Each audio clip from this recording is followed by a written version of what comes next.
ওয়ালাইকুম welcome to Rifat Hossain English apps. আজ আমরা অষ্টম শ্রেণীর তৃতীয় সপ্তাহের অ্যাসাইনমেন্ট নিয়ে ক্লাসটি করব, অর্থাৎ অষ্টম শ্রেণীর কৃষি শিক্ষা বিষয়ের একটি নমুনা উত্তর দিয়ে দেখাবো কিভাবে একটি সুন্দর এবং নির্ভুল অ্যাসাইনমেন্ট করা যায়।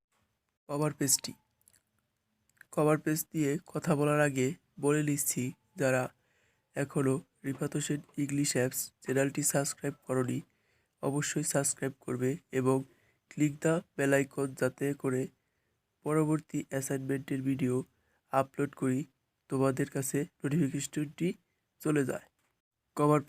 কভার পেজে প্রথমত তোমার স্কুলের নাম থাকবে, অর্থাৎ তুমি যে প্রতিষ্ঠানে পড়ো সেই প্রতিষ্ঠানের নাম, তারপর হচ্ছে অ্যাসাইনমেন্টের নম্বর। এটা যেহেতু কৃষি শিক্ষা প্রথম অ্যাসাইনমেন্ট, তাই এখানে অ্যাসাইনমেন্ট নম্বর হবে 1 বা 1।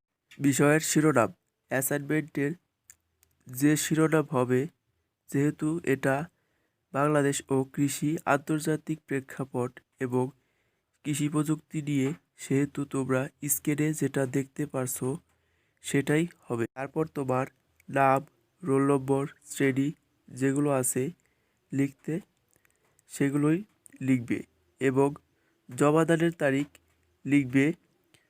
এভাবে হচ্ছে তোমার অ্যাসাইনমেন্ট হয়ে যাবে।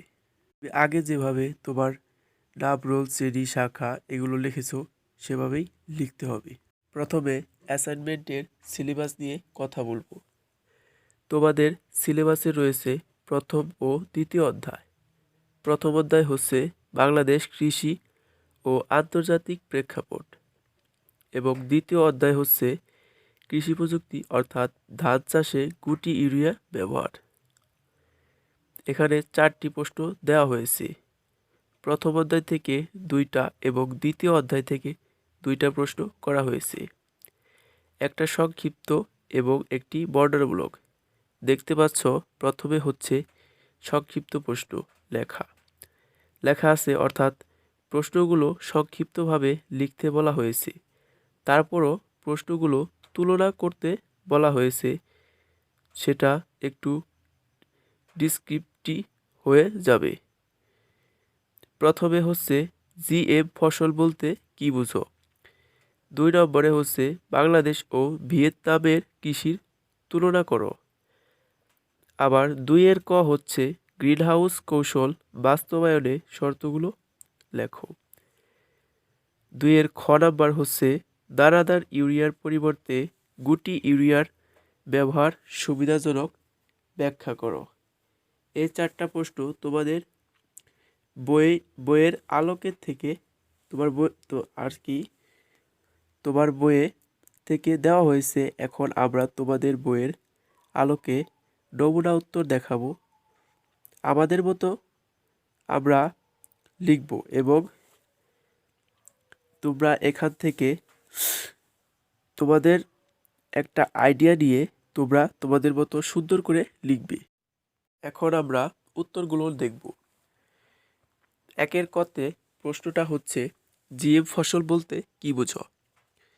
জিএম ফসল সাধারণভাবে অধিক উৎপাদন পাওয়ার লক্ষ্যে এবং বিশেষ ধরনের রোগ পোকামাকড় ও আগাছার হাত থেকে সহজে সংশ্লিষ্ট ফসল বা সবজি থেকে রক্ষার জন্যে জিএম ফসলের প্রবর্তন করা হয়ে থাকে। দৈর্ঘ্য সংবেদনশীলতার জন্য দায়ী জিন ছাঁটাই করা অথবা এমন পরিবর্তন আনা যাতে প্রশমিত থাকে।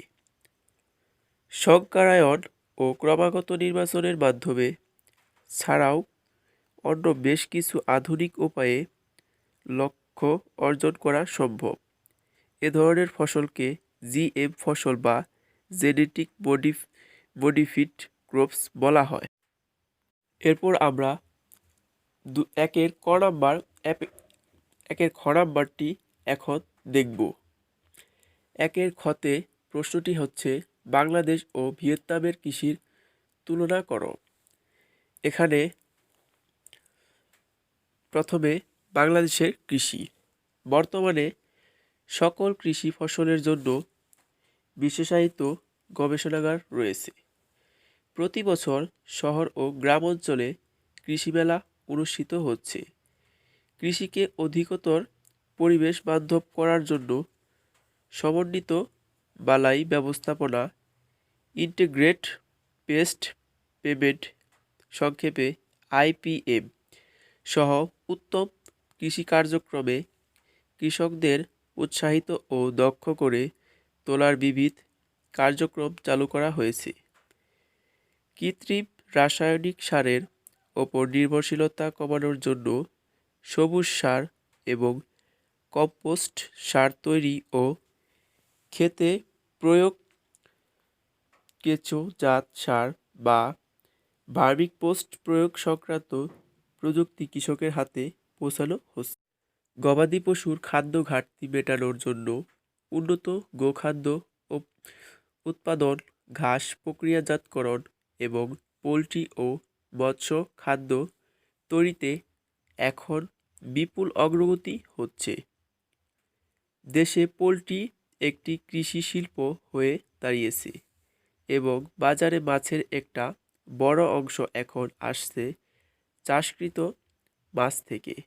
প্রতি বছর বৃক্ষরোপণ সরকারিভাবে উৎসাহিত করার কৃষি বনায়ন ও সামাজিক বনায়নের দিকে কৃষকেরা আকৃষ্ট হচ্ছে। এরপর আছে ভিয়েতনামের কৃষি।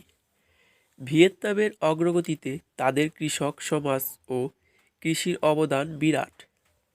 বিশেষ করে বিশ্বের অন্যতম প্রধান চাল রপ্তানিকারক দেশ আজ ভিয়েতনাম।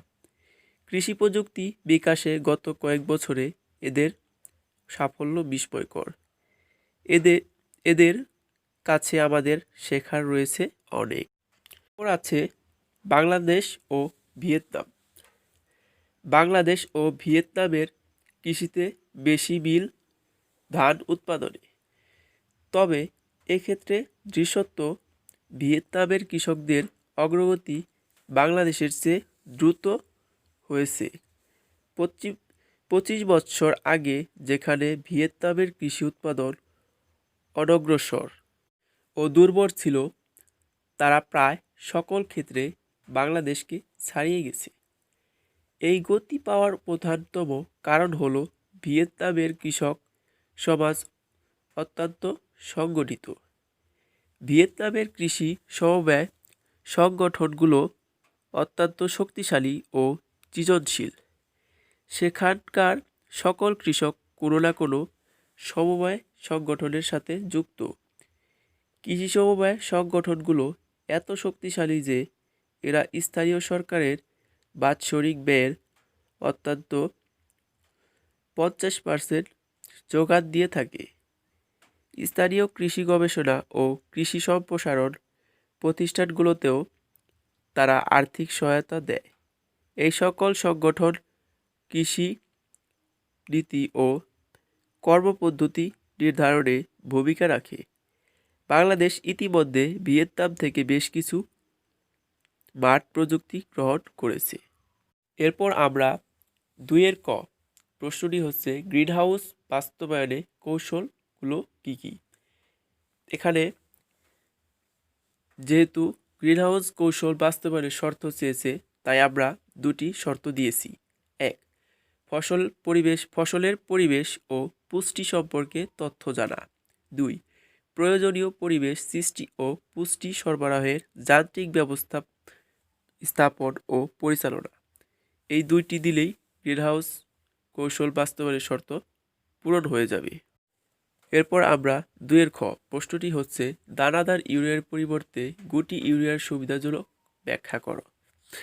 এখন আমরা এর ব্যাখ্যা করব। গুটি ইউরিয়ার পরিচয়। ধান চাষে অনেক সার ব্যবহার করা হয়। এর মধ্যে নাইট্রোজেন সম্বলিত ইউরিয়া প্রধান। দানাদার ইউরিয়া সারের সাশ্রয়ী ব্যবহারের জন্য মেশিনের সাহায্যে এটাকে গুটি ইউরিয়া রূপান্তর করা হয়েছে। এখন গুটি ইউরিয়ার প্রয়োজনীয়তা। প্রচলিত দানাদার ইউরিয়া ব্যবহারের অসুবিধা থেকেই গুটি ইউরিয়া ব্যবহারের প্রয়োজন দেখা দিয়েছে। তাই এখানে প্রথমে প্রচলিত দানাদার ইউরিয়ার সুবিধা ও অসুবিধা আলোচনা করা হলো। পরে গুটি ইউরিয়া সারের সুবিধা ও অসুবিধা তুলে ধরা হবে। এখন দানাদার ইউরিয়া ব্যবহারের সুবিধা। এটি প্রয়োগ করা খুব সহজ, প্রয়োগের সময় ও শ্রম কম লাগে, গাছের মূল বা শিকড় ক্ষতিগ্রস্ত হয় না, বাজারে সহজলভ্য। এখন আমরা দেখব দানাদার ইউরিয়া ব্যবহারের অসুবিধা। দানাদার ইউরিয়া কিস্তিতে কয়েকবার প্রয়োগ করতে হয়। এই সার পানিতে মিশে দ্রুত গলে এবং চুইয়ে মাটির নিচে গাছের শিকড় অঞ্চলের বাইরে চলে যায়। বৃষ্টি বা সেচের পানির সাথে এই সার সহজেই ক্ষেত হতে বের হয়ে যায়। এই সার ব্যবহারের অপচয় এবং খরচ বেশি হয়। এরপরে আছে গুটি ইউরিয়া সারের সুবিধা। গুটি ইউরিয়া ফসলের এক মৌসুমে একবার ব্যবহার করা হয়। গুটি ইউরিয়ার ব্যবহারের 20 থেকে 30 ভাগ নাইট্রোজেন সাশ্রয় হয়। গুটি ইউরিয়া ধীরে ধীরে গাছকে নাইট্রোজেন সরবরাহ করে। গুটি ইউরিয়া ব্যবহারের ফলে ফলন 15 থেকে 20 ভাগ বৃদ্ধি পায়। সুতরাং উপরোক্ত তথ্যের আলোকে বলা যায় দানাদার ইউরিয়ার পরিবর্তে গুটি ইউরিয়া ব্যবহারের সুবিধাজনক। আজকে এই পর্যন্তই নমুনা প্রশ্ন দেওয়া হয়েছে। তোমরা এখান থেকে ধারণা নিয়ে তোমাদের বইয়ের আলোকে অ্যাসাইনমেন্টটি করতে পারো সুন্দরভাবে। ভিডিওটি ভালো লাগলে একটি করে লাইক, কমেন্ট এবং শেয়ার করে চ্যানেলটাকে সাবস্ক্রাইব করবেন। ধন্যবাদ।